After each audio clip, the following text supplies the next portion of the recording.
All right, you know what, guys? We are not going to leave you hanging. We are going to jump just directly into game number 2 between Evil Geniuses in Control. Going to be playing in the upper right of the map, Whirlwind. He is going to be the red Protoss, and his opponent in the bottom right, playing as Mr. General.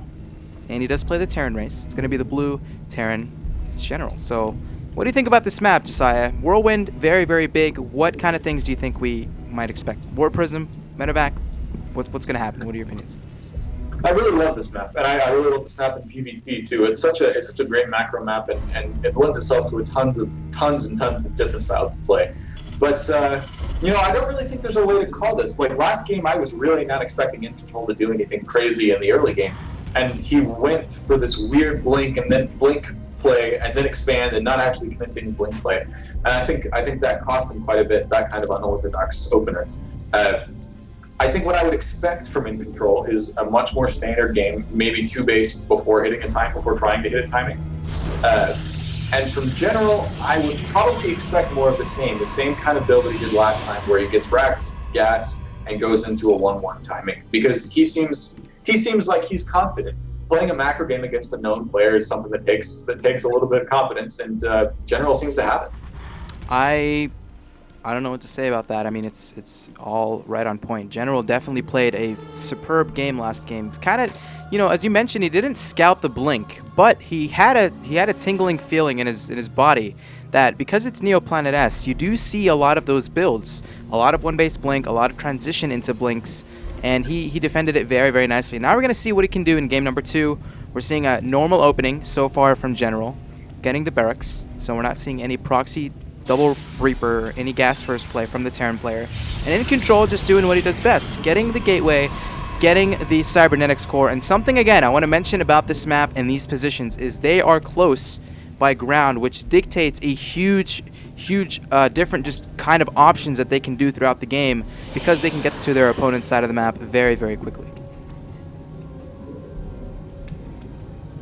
Yeah, most definitely. And like you mentioned, Incontrol is just going for a standard opening.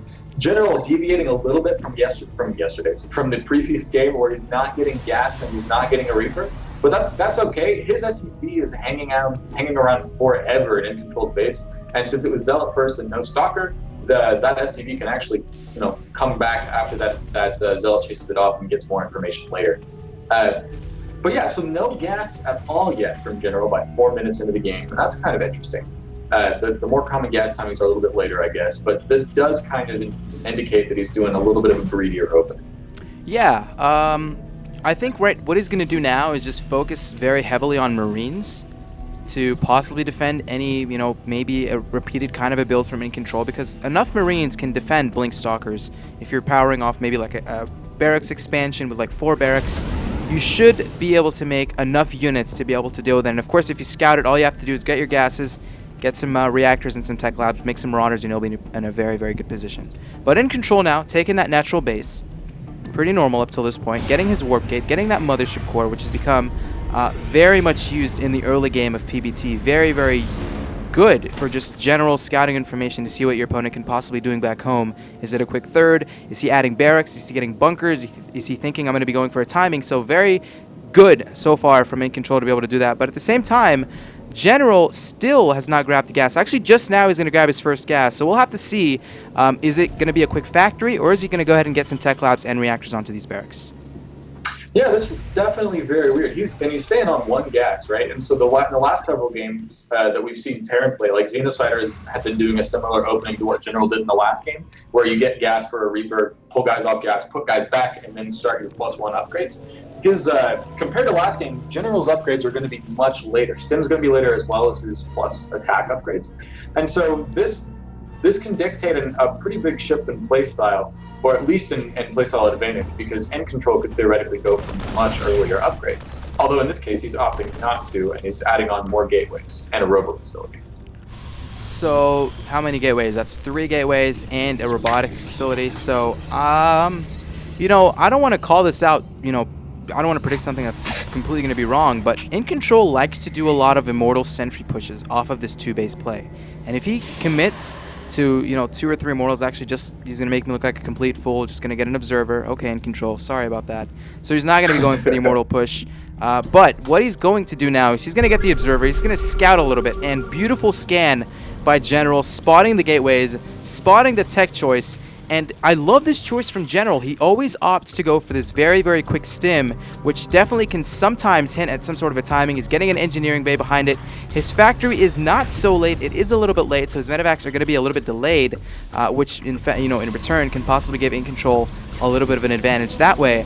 But so far, both players are playing very, very normal, just expanding, focusing on tech. Incontrol's upgrades are going to be a little bit behind, so that's definitely going to be something we want to look at. When does he get the forges, and does he go for Colossi, or does he go for Templar play? Yeah, and actually, I want to go back to that scan, because that scan General made was genius. It even caught that there was an observer made out of it, out of that robotics facility, so he knew that it wasn't going to be a timing, if like a really early time, if that observer came out first. I'm loving it. And there's the robotics thing coming down and the forge. So double forge, there it is. And so that's looking kind of interesting. I wonder if we're going to see see that one Colossus with no extended thermal lance into Templar play, or if it's going to be a little bit more dedicated Colossus. Yeah, that's definitely a big possibility. Now, a player like SK Telecom T1 Rain, if you guys are familiar with the Pro League, he likes to do this build quite a bit, is double forge, Colossi play, and he doesn't really get Templar tech towards the later stages of the game. And if you guys notice, what he does is he doesn't really get Storm. He just uses the Templars to make Archons and then accompany them with the Colossus. So that's maybe the possibility that Incontrol might be going for. But we are seeing 1-1 completed, another scan going down.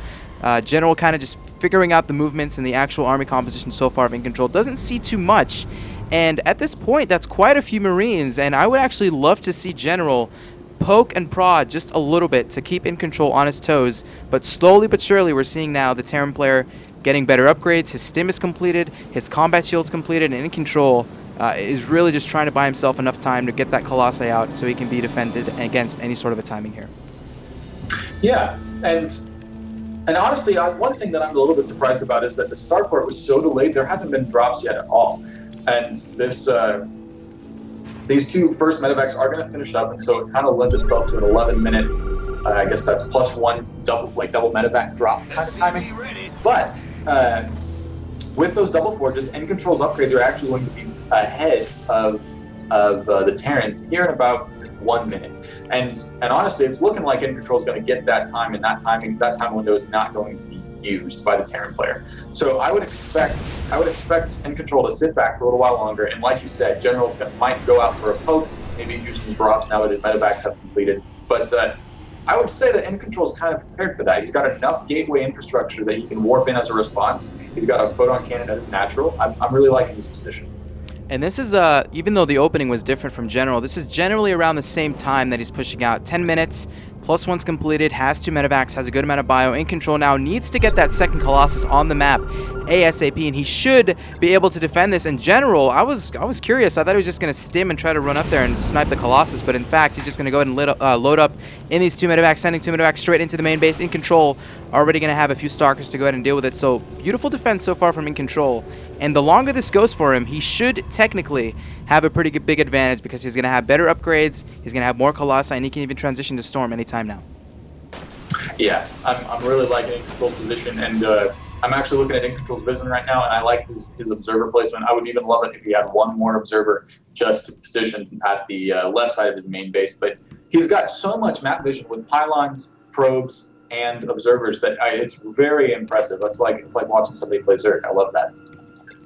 I agree. I just actually noticed the pylons. They're spread very nicely, so we can just spot any medevac drop incoming, as if they're going to come from the left side. But just to be sure, it's always good to have them around the entire map to be able to spot those things. And there's a Templar Archives being started for Incontrol. Charge about halfway completed.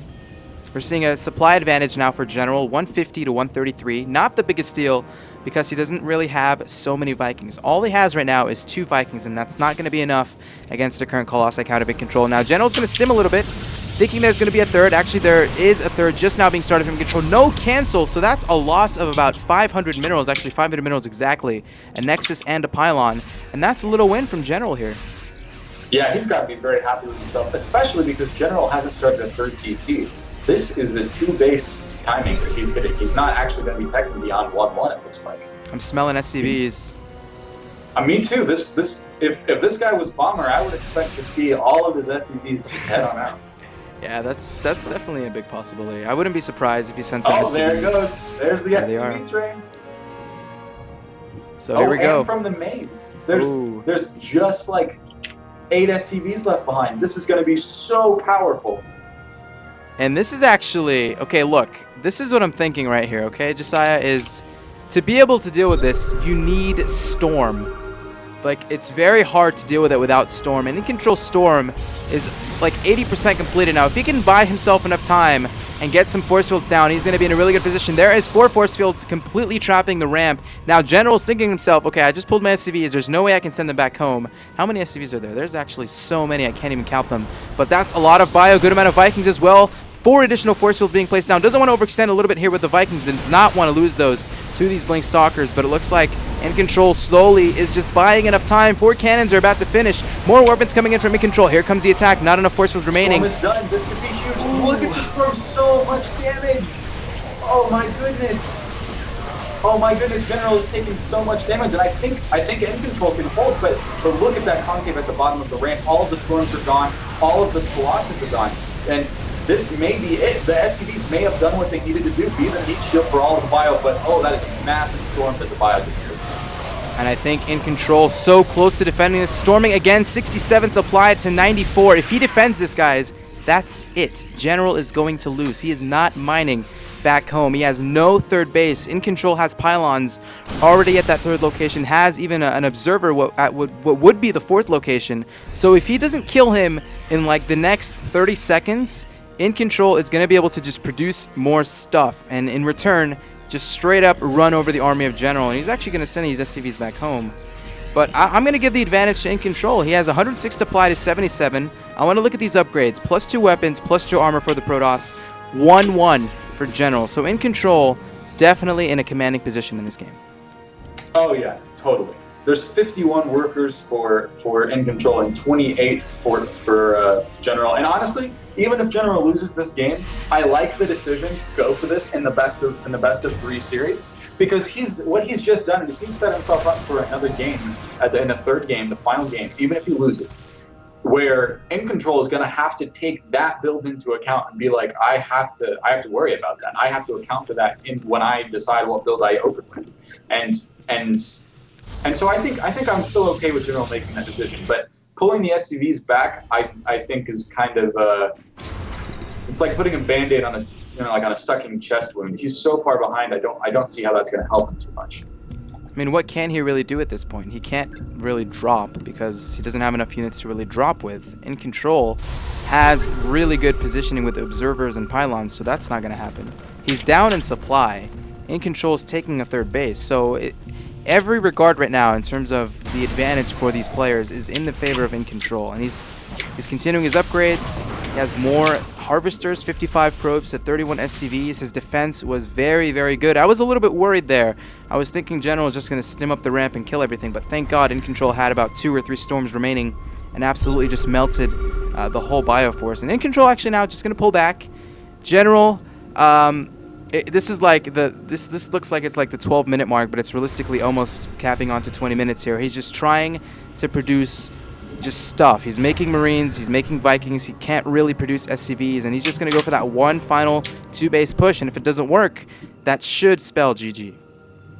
Yeah, and I want to say that if I was General, I would pull SCVs in this case again and say, well, I mean, I know I'm behind, I gotta punch through somehow, let's try it again. But he's going to see, yeah, General's going to see Incontrol's army, and he's actually going to lose quite a bit to that kind of push. And he's making as many panic bunkers as he can, but he knows he's behind, and he's just kind of praying for a miracle right now.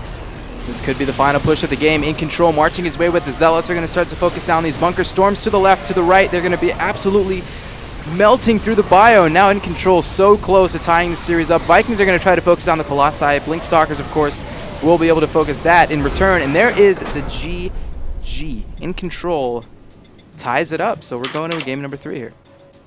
We are, and I'm really glad we are, because is an exciting series. And guys, we're going to go to a quick commercial break, and we're going to run straight into this next game as quick as we can, and I'll see you real quick.